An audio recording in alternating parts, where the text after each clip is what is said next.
two. I've noticed you've been fully absorbed into the con now, by the way, with the hoodie. You've got the loving merch, you look so comfortable in that. I don't think we're on. There we go. There we go. I'm on. Hear us now? Hello out there, give me a wave if you can hear us. Oh, they can hear us.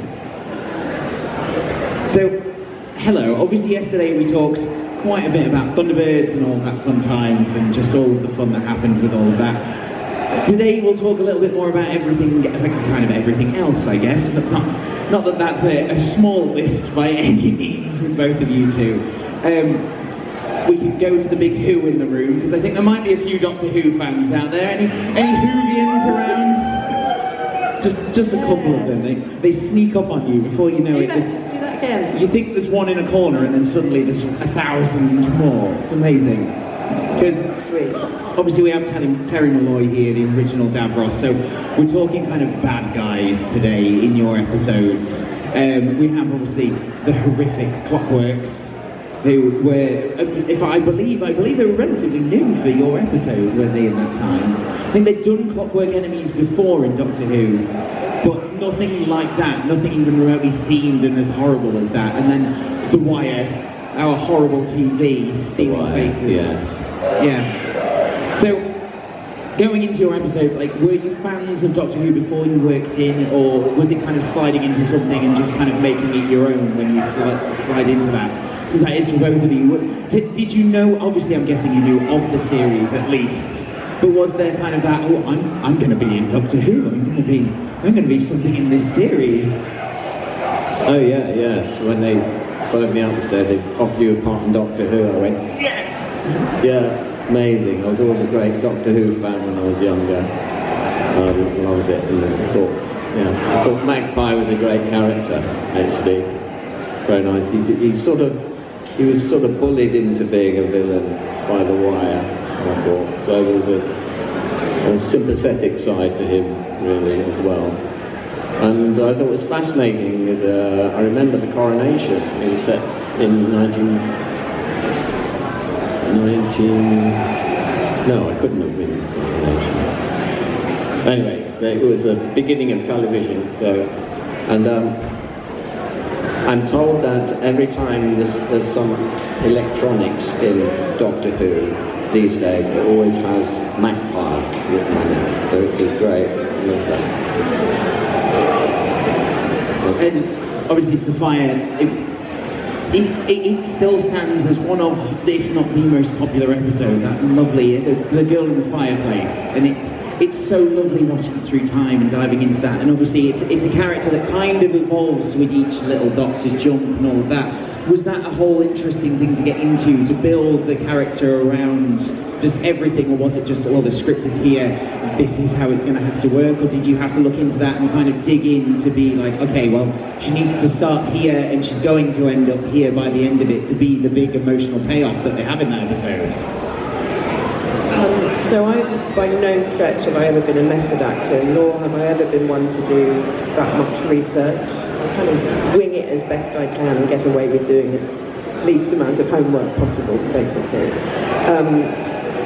And Doctor Who had been in my life as a kid. You know, I wasn't a fan as a child, but I was obviously aware of it.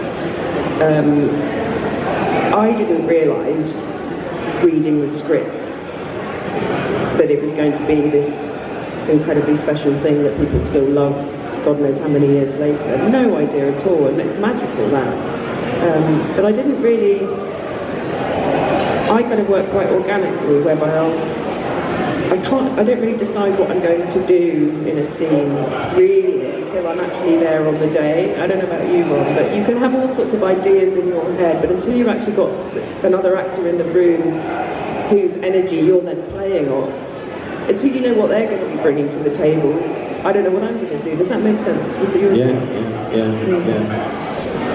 And talking about the bad guys, obviously the Clockworks, was there a big moment where they were revealed? Because they are just very freaky, and they're so wonderfully designed to be scary. Was there a moment when they were revealed and you were like, oh, okay, I think they're onto something here, this is quite scary? Well, I'm probably the worst person to judge because I have clown phobia. I forget the term for it, do you know? Choleraphobia it's called. Is it? Choleraphobia. Well, I have that. And really, my fear of clowns goes beyond just clowns. It's like any time, like that got the Darth Vader over there, that frightens me. Now I know that there's somebody inside and it's not really Darth Vader, but see, now it's like, it makes me really uncomfortable. And it's the same with like people dressed up with, as teddy bears at Disneyland or whatever. I've always been scared of people in costumes, which is sort of silly because what do I do for a living? But surely that must have been. It's when the heads are covered. It's when I think about those particular. Why he's scary, Darth Vader. Why the droids are so scary is because there's no emotion shown in those faces. Apart from with them, they've got this smile, this very frightening smile, but completely dead in the eyes. So it's that kind of. It's worse than just kind of regular scary because it's someone sort of laughing at you at the same time as being scary, which is just overload, you know. And I'm sure lots of children will have had sleepless nights because of that episode. I would have done if somebody had showed me that as a kid. That would have been it.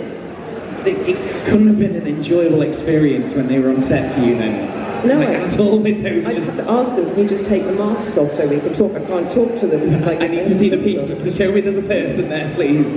But it does show, because in episodes, obviously they go from kind of being what they are to then suddenly it does flip and it's, oh, they are the real bad thing. And it is very freaky in that episode, and very quite horrible. I think that's one of the reasons why it stayed with people, because it's clockwork, it's old technology. It shouldn't be something that is scary, but it does kind of deep down get at you. Same as with The Wire, once again, that's technology. It looks like an old TV. It's a wonderful lady who's just being wonderfully freaky, and that digs in. When you're acting around that, was there a kind of I mean, I'm guessing you're acting against what is essentially pre-recorded on the TV. Yes. So, was that a bit of a challenge in itself of... Yeah, well, I never met Maureen Lickman at all during it. She was always on the telly, you know, or a thing. And there's also special effects, which you have no idea how they're going to do it. You know, when you get your face sucked off into the television. So you don't know how they're going to do that. So it's difficult to act. You just have to say, what do you want me to do? Make a funny face or something? They said yes, and be pulled into it, and that's it. But then it's up to them to then go and do it all. Do the face you did when you get pulled in? Yeah, I mean, there has to be a little bit on set where you're like, this looks a little ridiculous. I'm trying to act scared, like my face is being pulled off, and then obviously you watch it back and you're like, oh, that's what they were going for. I've done things where there are big monsters and things you have to be scared of, and it's usually just that you're looking into a big green screen. That's all it is. And I said, where is the monster? Where's the head? So you have a pole with a tennis ball on the top of it. So you see the tennis ball bumping across, and you have to go. I've never been scared by a tennis ball before, but there you go. The scariest. Maybe that's what should be one of the new Doctor Who enemies, just a tennis ball on a stick, because they somehow managed to make it just true terror. We're really, like so often our work involves, well, a lot of the Transformers films. I made a Transformer movie, and there are tennis balls and sticks on that one. You know, and you really, you know. Just imagine this is a 60-foot tall robot. Well, what it is why there's the ball on that stick, is to tell all of us that's where your eyes go, that's where you're looking, that's where his head is, or whatever it is. So we're all looking in the same place. And then they'll move it if the creature moves or what have you. It's amazing to see all the special effects. You have no idea what they're going to be like. On Andor, in the transport thing, it was just somewhere with a green screen behind the windows, and we had no idea. And they said, look out onto the thing, so you're looking out to nothing, basically. But when you actually see it and what they do with it, it's just incredible. The whole landscape, it's just amazing. But going back to Thunderbirds, actually, given the year that was made, it sort of preceded the big effects, and I think they did a really good job. Like when our car took off down the driveway of the school, I cheered. I was very, very proud of us at that moment when it first took flight. Yes. It must be one of those kind of proper, like, just trust the process kind of moments of this will look good, even though, you know, the old soul Star Trek of, oh, if we all just shake at the same time, it will look good, I promise. And obviously then it all has to just come out on screen, and it ends up looking spectacular and being so remembered. Yeah. Underworld, Erica, how was playing a vampire? Because that just has to be so much fun in itself. Because that's a long time ago. Well, it was great. It was one of my first sort of American films. My first American film. I was only about 20. And I remember I met Bill Nye was working on it, and he had a terrifying costume. He was prosthetics head to toe, and we filmed the whole thing at night time because it was vampires and werewolves. And my trailer door, there was a knock on my door, and I opened it, and there was this creature, and I just shut the door in his face, and it was Bill, and he said, can I come in and have lunch with you? I was like, no, I'm not dressed like that. But no, it was good fun. And Ron, Yes. one of the personal favourite films, Hot Fuzz. Hot Fuzz, yes. Getting to play the wonderfully inebriated character, shall we say? Yeah, it's difficult to do that, yeah. That was great fun. That was with lots of people. Bill Nye was in it a lot. Yeah, there's lots of old mates in it. It was fantastic to do, very funny. Simon Pegg, and they're so great people. And we had a ball doing that. It's interesting playing drunk, so I've done it quite a few times. It's all about resisting your condition. It's always the best note ever given to me as an actor. Most people resist their condition. So when you're playing drunk, you're trying not to be drunk. So you notice people when they have a glass and they put it down like that. Then you know they're drunk. They don't go, well, they do, they're out of it completely. But yeah, it's resisting your condition. Put the glass down.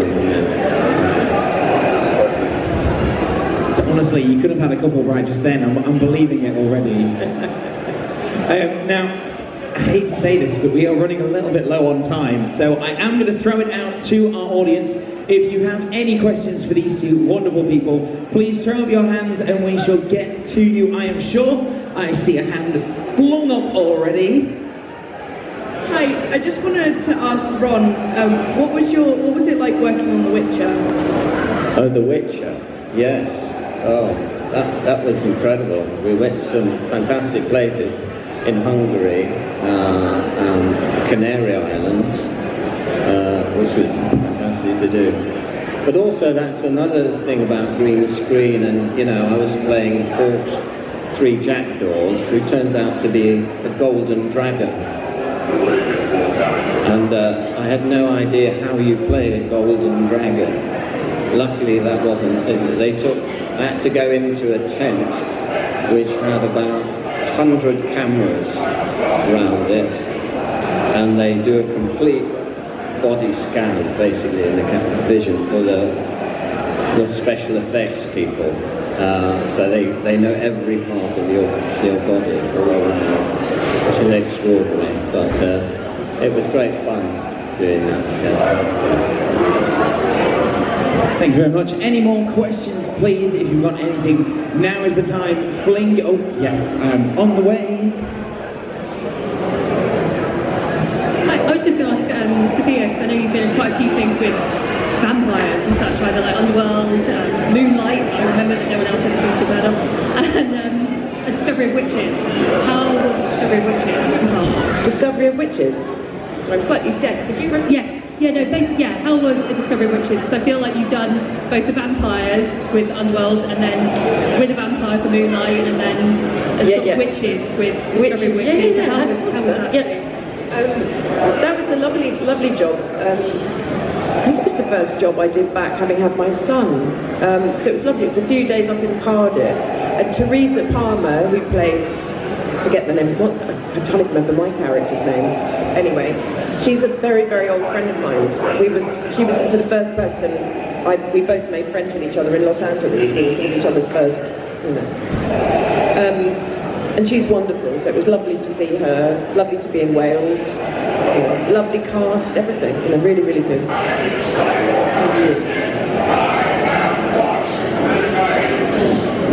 Vader's on a mission again. Any more questions, please, you lovely people? Please fling up your hands now. I do have one quick one for you, Sophia. A very good friend of mine wants me to ask about your experience on Our Zoo, because apparently it was their favourite series. The second I said your name, and they were like, oh my god, I remember that series, it was amazing. Yeah, okay. They want to know what was your favourite animal and what was your experience on that. Well, I've got a story about that one actually. I ended up having to have a goat fired off that job. And I'll tell you why. I know, just hold you. Never had anyone fired before, but I did have to get this goat fired. Because I found out that I was pregnant just before we started shooting. And apparently, being around lactating goats can induce miscarriages or something like that. So I asked for the goat to be removed. And then my son is actually here. He's 11 now, but he's over there. But yeah, I was pregnant all the way through doing that. And what was your favourite animal to work with on it? I like the horse. I mean, I rode a beautiful horse in that. Horses are always my favourite thing. I will forever have an image in my head now of just some higher up in the firm with a goat on the other side of a desk and very Alan Sugar of, you're fired. The talent says no, get out. One final question. We have time for one final question, if anyone. Yes? When producing The Girl in the Fireplace, what was your favourite part about filming it and why? What was your favourite part about Girl in the Fireplace? What was your favourite scene in that? What's your favourite? Girl in the Fireplace. You weren't in it, Ron. It's one of my what was my favourite bit? Ron was secretly one of the clockworks. He just never removed his mask. It was just all really lovely. I can't pick up the whole thing. There had to have been a good moment being given the costumes. Yeah. Being Rumsor in that full era, just everything. That must have been an experience. It was a bit weird though, being the only one dressed up in period costume, because normally when you work on a period, you're in period dress, everyone else is. But obviously I was the only one, everyone else was in jeans. I have to say, it's actually playing villains. It's usually the greatest part to play. It's fun being the bad guy. Yeah, bad guy. Yeah. Quick one, I know it's like asking what's your favourite child, but do you have a favourite role? A role that you would like slide straight back into today if offered again? Lady P. Yeah, Parker. Yeah. Oh, and do you know what? I would absolutely love it as well. I was re-watching Thunderbirds. I know we're back to Thunderbirds again, but I was re-watching it recently, and it is Thunderbirds, and just such a fun film to watch. It just doesn't quite take itself seriously. Kingsley is the bad guy, is just him being him in such a fantastic way. It is such an amazing film. Now, these two wonderful people will be heading over for their photo shoots in just a few minutes' time, and obviously they will be sat at their tables, and just two absolute gems, it's got to be said. They are so lovely, so please go over and speak to them. Once again, please put your hands together for the amazing Ron Cook and Sophia Myles!